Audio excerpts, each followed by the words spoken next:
Hey everyone, it's Rock Cran.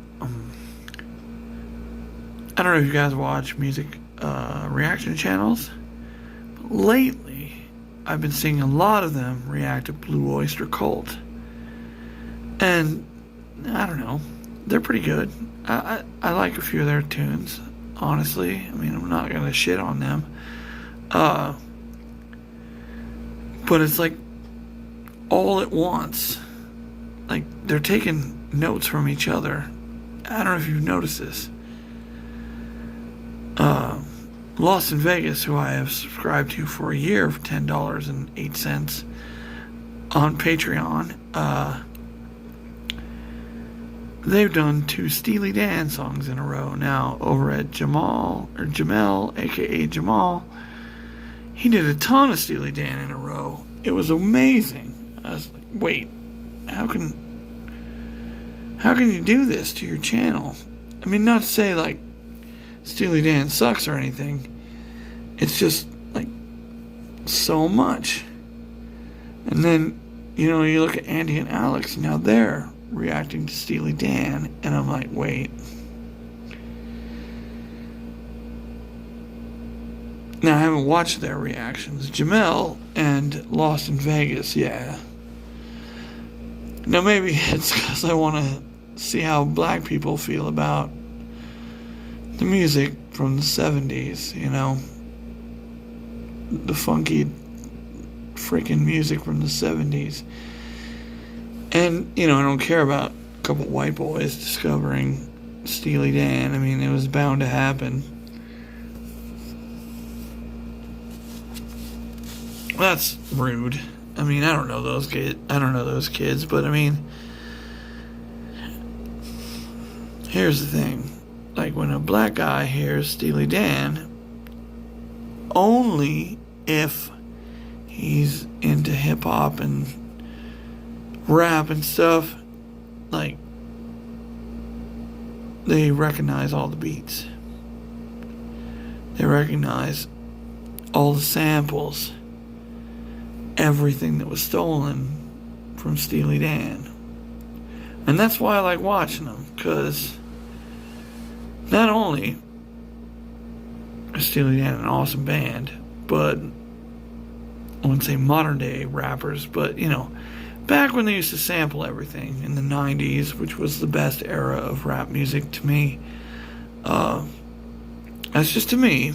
I thought the samples were great, the raps were great.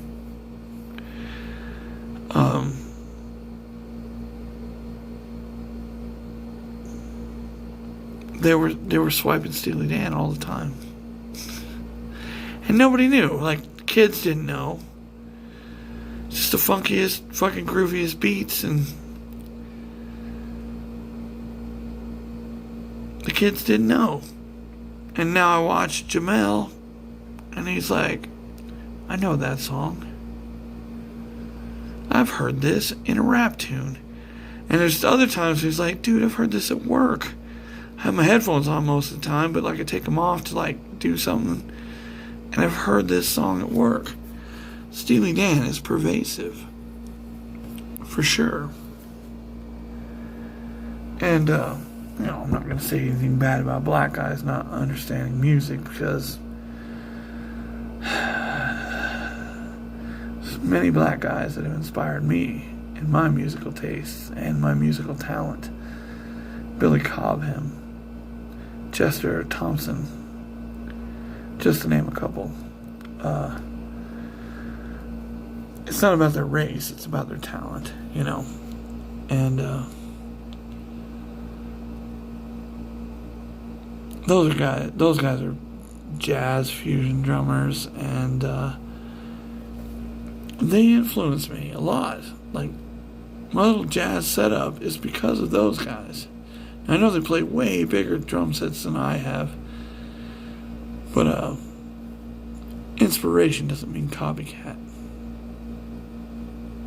And that's something that I think every musician out there needs to hear. It's cool to be inspired, but don't copy. Please don't copy what you've heard. Make do something new with what you've heard. Be inspired. And, you know, of course, the rappers, the guys that heard these Steely Dan beats, I haven't heard them. I don't know these songs. You'd have to ask George and Ryan, because they knew these songs very well. And Jamel, just ask him, where the hell did they use Black Cow? Now, of course, Black Cow has an amazing beat and rhythm. But, yeah. Well, we're nearing the time of my thesis statement.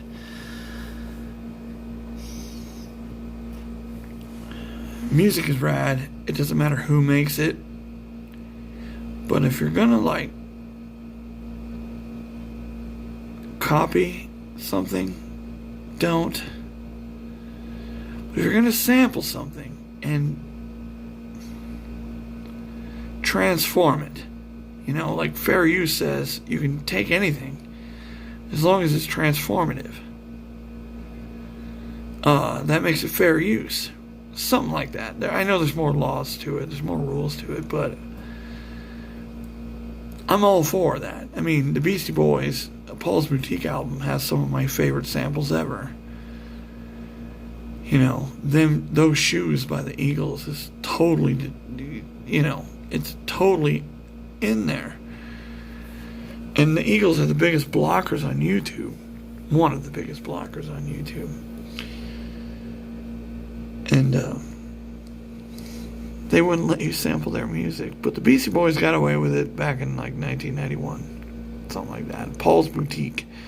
Their best album, to me. If you want to disagree in the comments, like, what's your favorite Beastie Boys album? I'm more than willing to hear. But Paul's Boutique is mine. I mean, I could listen to that today and not be entertained.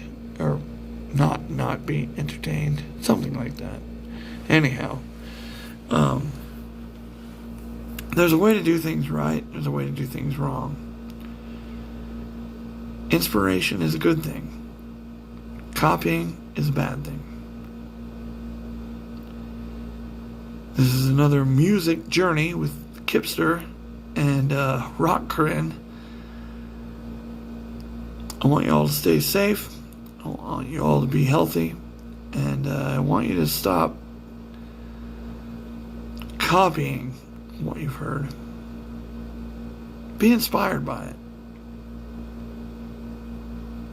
If you like this video, hit the like button. If you want more content like this, hit the subscribe button. A lot of people have been hitting the subscribe button lately, and I thank you all. If you think anybody out there, you know, might need to hear what I'm saying here. I know I'm not very eloquent right now, but I am elegant, and I am charming. Share it with them. Share this video with your friends. Because, you know, there's a lot of musicians out there that don't do anything but copy. Inspiration is something I think they've lost. And yeah, hit the bell for notifications, yo, because I'm posting a lot of videos lately.